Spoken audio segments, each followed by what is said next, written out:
Поэтому если вы увидите у себя либо у своих знакомых отеки, это может говорить в том числе о нарушениях щитовидной железы. Обычно люди не подозревают, что это свидетельство внутренней патологии. Это такой очень важный признак, который практически никто не учитывает. Либо это может говорить и даже о нарушении кровотока, потому что если человек длительное время ходит с этими пятнами, это приводит уже к достаточно сильным дисбалансам, достаточно сильным нарушениям. Дорогие друзья, я рад вас приветствовать на канале Твое Здоровье и бессменный автор канала Евгений Козлов. И мы сегодня с вами пообщаемся на тему диагностики болезней, на тему диагностики заболеваний по внешним признакам. Эта тема будет интересна практически всем, поскольку есть определенные методы диагностики, которые используются в медицине, по которым мы можем говорить о том, что же происходит на самом деле в нашем организме. На эти внешние признаки практически никто не обращает внимания, но они будут говорить о тех внутренних тонких процессах, которые происходят в организме каждого. Организм настолько умная система и была создана таким образом, чтобы сигнализировать изнутри наружу через определенные внешние признаки. И эти признаки мы с вами сегодня разберем. Поэтому обязательно досмотрите это видео до конца. Это очень ценная и полезная информация, которую вы можете использовать и для себя, и для своих родственников, и для своих друзей.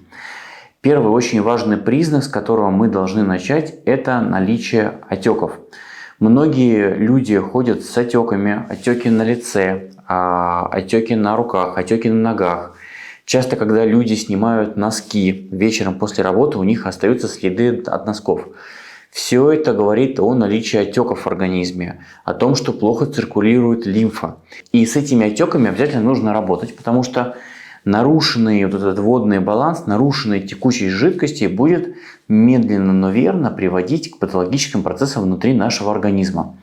И, конечно же, это говорит о наличии проблем с лимфатической системой. У меня, кстати, на эту тему есть большое подробное видео, рекомендую его посмотреть. И там я рассказывал подробно, как эту лимфатическую систему восстановить. Особенно это актуально для тех людей, которые очень много сидят, мало двигаются, питаются неправильно, воду практически не пьют и вообще не хотят заниматься спортом. У них вот эти лимфатические отеки будут особенно сильно нарастать и сначала будут проявляться следами от часов, следами от носков или от брюк, а потом уже через какое-то количество лет будут реально сильные отеки появляться. Обычный доктор будет назначать какие-нибудь диуретические препараты, но никто никогда не посмотрит в сторону лимфатической системы. Также данные отеки могут быть связаны с наличием гипотиреоза, то есть с дисфункцией щитовидной железы. Гипотиреоз – это когда щитовидная железа вырабатывает недостаточное количество гормонов. Гипотиреоз имеет множество причин, и в этом видео мы не будем подробно это разбирать, потому что гипотиреоз бывает связан и с недостатком йода, и с дефицитом железа, и с неправильной работой желудочно-кишечного тракта, и с дефицитом селена. И даже может быть связан с нарушением шейного отдела позвоночника. Почему? Щитовидная железа кровоснабжается через шею. Если у человека здесь есть спазмы, зажимы, то это напрямую будет влиять на кровоснабжение щитовидной железы. Поэтому, если вы увидите у себя, либо у своих знакомых отеки, это может говорить в том числе о нарушениях щитовидной железы. Дорогие друзья, если вы хотите разобраться с темой отечности, я рекомендую свой курс, в котором сконцентрировал весь свой опыт, все свои знания, для того, чтобы помочь каждому человеку. Я знаю, очень много людей страдает от отеков и от нарушения лимфатической системы. Есть мой курс, он называется «Тайна лимфатической системы». Ссылочку на данный курс прикладываю в описании под видео. В этом курсе я, точнее целом вебинаре, подробно рассказываю, как полностью любому человеку без медицинского образования восстановить работу лимфатической системы, избавиться от отеков и, соответственно, снизить свой вес, уменьшить интоксикацию своего организма, улучшить работу иммунной системы и полностью восстановить свой организм. Поверьте мне, именно от лимфатической системы зависит треть нашего здоровья. Поскольку люди ко мне постоянно обращаются и на очные, и на онлайн-консультации, я понимаю, что всем помочь не могу, поэтому я создаю специальные курсы для того, чтобы помогать людям через материалы. Поэтому если вы хотите восстановить свою лимфатическую систему, от души рекомендую данный курс. Второй очень важный признак диагностический, который мы должны знать, это потрескавшиеся пятки. Сейчас вы на картинке увидите, как это выглядит. Я уверен, что вы такую картину часто видели. Обычно люди не подозревают, что это свидетельство внутренней патологии. Люди, как правило, начинают пользоваться мочалками, пемзой, какими-то кремами, то есть пробуют лечить все это снаружи, хотя патология на самом деле находится внутри. Вот эти потрескавшиеся пятки появляются только у тех людей, у которых есть проблема с желчным пузырем и с нарушенным желчеоттоком. Также это может говорить о том, что у человека есть паразитоз какой-то, уже в хронизированной форме. Я, кстати, по желчному пузырю записывал видео, рекомендую его посмотреть. Там есть вся информация, как же можно желчный пузырь восстановить. Вот. И у меня уже было очень много случаев в практике, когда ко мне пациенты приходили либо на очную консультацию, либо на онлайн-консультацию. И когда я вот эти потрескавшиеся пятки восстанавливал не пемзой, не кремами, не специальными ванночками, а лечением желчного пузыря и желчеоттока. Поэтому все внешние признаки, которые есть у человека, они прежде всего свидетельствуют о наличии внутренней патологии. То есть тоже обратите на это внимание. Это такой очень важный признак, который практически никто не учитывает. Идем дальше.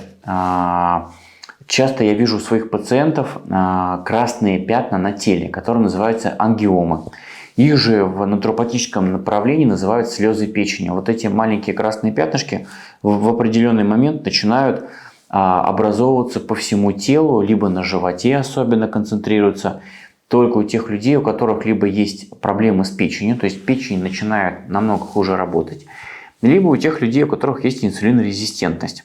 Поэтому данные красные пятнышки просто так никогда не образуются, но человеку мягко подсказывают, помогают понять, где же на самом деле есть проблема. Также обязательно нужно смотреть нам на свои ногти. Если у вас есть какие-то дефекты ногтевой пластинки, если у вас есть белые пятнышки на ногтевой пластинке, это все будет говорить о наличии внутренних патологий. Ну, например, дефекты ногтевой пластинки часто будут говорить о проблемах эндокринной системы, о проблемах желудочно-кишечного тракта, о проблемах печени. Иногда это будет говорить о дефицитах каких-то витаминов. Это могут быть витамины группы В, дефицит железа. Либо это может говорить и даже о нарушении кровотока, и в том числе нарушении периферических сосудов. А белые пятнышки, которые есть у многих людей на ногтях, говорят о наличии дефицита меди, железа, цинка и селена. Поэтому если вы белые пятна на ногтях своих видите, то будьте уж так добры, восстановите. Либо обратитесь на прием к нутрициологу, к терапевту, кто умеет это делать. Это достаточно все несложно восстанавливается. Поскольку ко мне пациенты с этим постоянно приходят, я это вижу, мы эти дефициты уже восстанавливаем на подходе. Потому что если человек длительное время ходит с этими пятнами, это приводит уже к достаточно сильным дисбалансам, достаточно сильным нарушениям. Следующий очень важный признак, который будет говорить о наличии дисфункции, будет связан с наличием прыщей.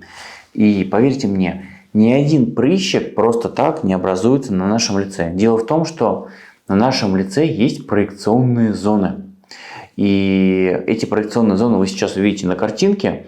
Например, если у человека прыщи появляются на лбу, это проекционная зона кишечника. Если прыщи на лбу, это говорит о том, что у человека есть патологический процесс в кишечнике, нужно ему лечить желудочно-кишечный тракт. Но большая часть женщин будет идти к косметологу, делать пилинги, очищения, мазаться кремами. То есть будет пытаться скрыть все это внешними какими-то способами. Это неправильный подход, здесь нужно работать с кишечником. Часто прыщи появляются в районе висков, а это зона желчного пузыря, то есть нужно работать с желчным пузырем. Часто прыщи появляются в районе межброви, это зона печени. Если у вас там постоянно появляются прыщи и высыпания, то пора бы заняться своей печенью. Прыщи также могут появиться в зоне желудка. Вот здесь находится у нас зона желудка, вы тоже на карте это увидите. Если там прыщи появляются, то время уделить внимание желудочно-кишечному тракту. И также очень важная зона – это зона подбородка. Вот. Зона подбородка – это зона гинекологии и урологии. Если там появляются прыщи, это тоже может говорить о определенных нарушениях в данной зоне. То есть прыщи никогда просто так в нашем теле тоже не появляются. Следующий очень важный признак, на который следует обратить внимание при диагностике человека, называется миллиумы. Это маленькие беленькие точки, которые появляются под глазами. Миллиумы появляются только у тех людей, у которых есть проблемы с желчным пузырем. И можно сказать, что вот в этих маленьких беленьких прыщиках, пузыречках накапливаются вот эти жиры, которые до конца не смогли перевариться, сэмульгироваться желчью. Вот, поэтому, когда вы видите данный диагностический признак, это говорит о том, что нужно с данным человеком работать на тему желчеоттока, на тему восстановления работы печени и на тему восстановления желчного пузыря. Тоже обратите на это внимание. О чем же еще интересном нам может говорить наше загадочное и умное тело?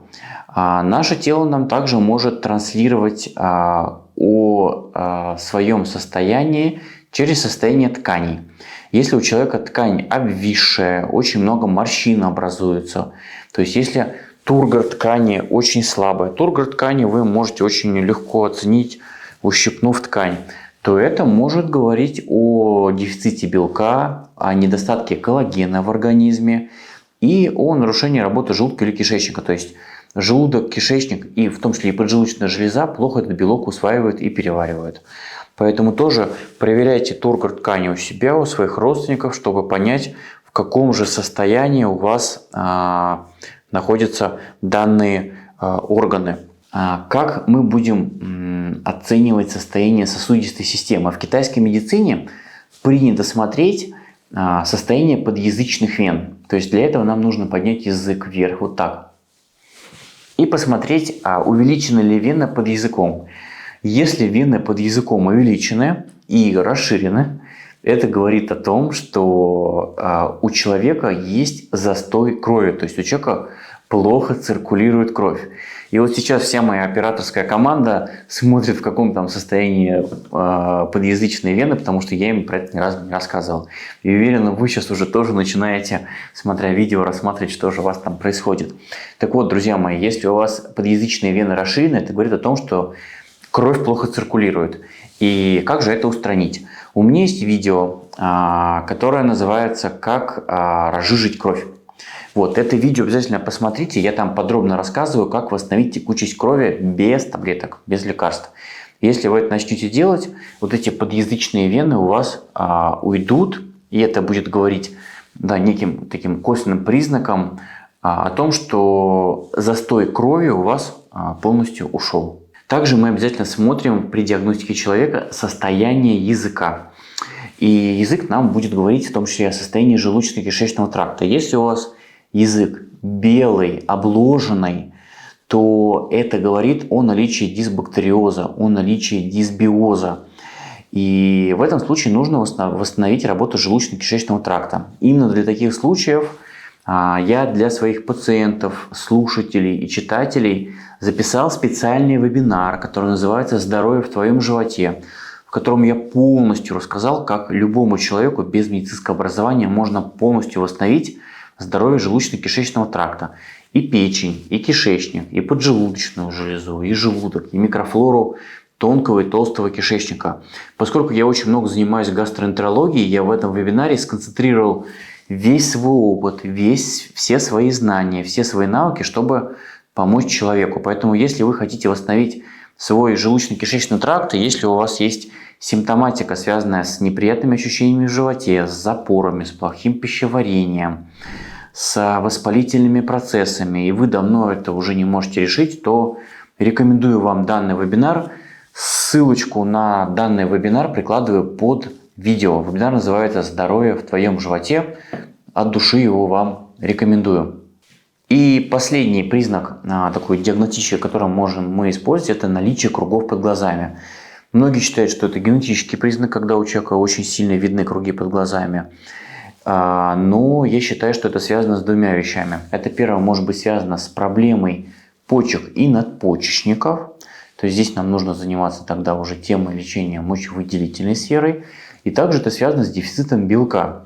То есть чем хуже белок усваивается в нашем организме, тем больше провисают ткани, тем меньше тургор ткани, и у человека образуются вот такие круги под глазами. Поэтому здесь мы смотрим две темы. Либо у человека есть дефицит белка, либо у человека есть нарушение почек.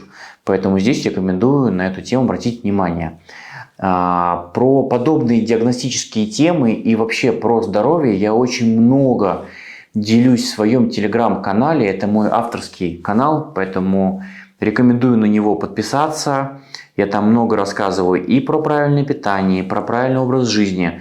На текущий момент там сформировалось уже очень большое, дружно интересное комьюнити на 4000 человек. И мы постоянно находимся в общении, в взаимодействии, и там даже можно мне задать вопрос. Я всем там отвечаю. Ну что ж, дорогие друзья, давайте потихонечку резюмировать. Сегодня мы с вами изучили и исследовали разные диагностические принципы, которые, надеюсь, вы запомните и будете проверять и у себя, и у своих родственников, и у своих друзей. И был бы вам очень благодарен, чтобы вы обязательно к каждому видео и к этому видео поставили лайк, написали комментарий и поделились со своими друзьями. И, конечно же, подписались. Почему? Потому что именно от вас зависит то, как быстро продвигается мой канал, то, как просматривают мое видео другие люди.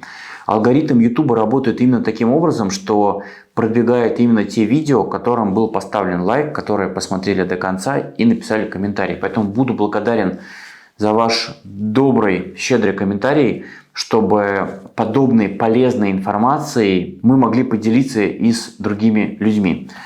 Напишите, какие признаки вы уже находили у себя, у своих знакомых, а также пишите обязательно в комментариях, какие темы для дальнейших моих YouTube выпусков вам были бы интересны.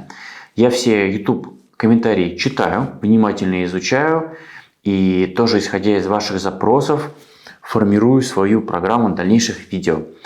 И желаю вам доброго здоровья, хорошего настроения. И с вами мы увидимся обязательно в следующих видео. Пока-пока.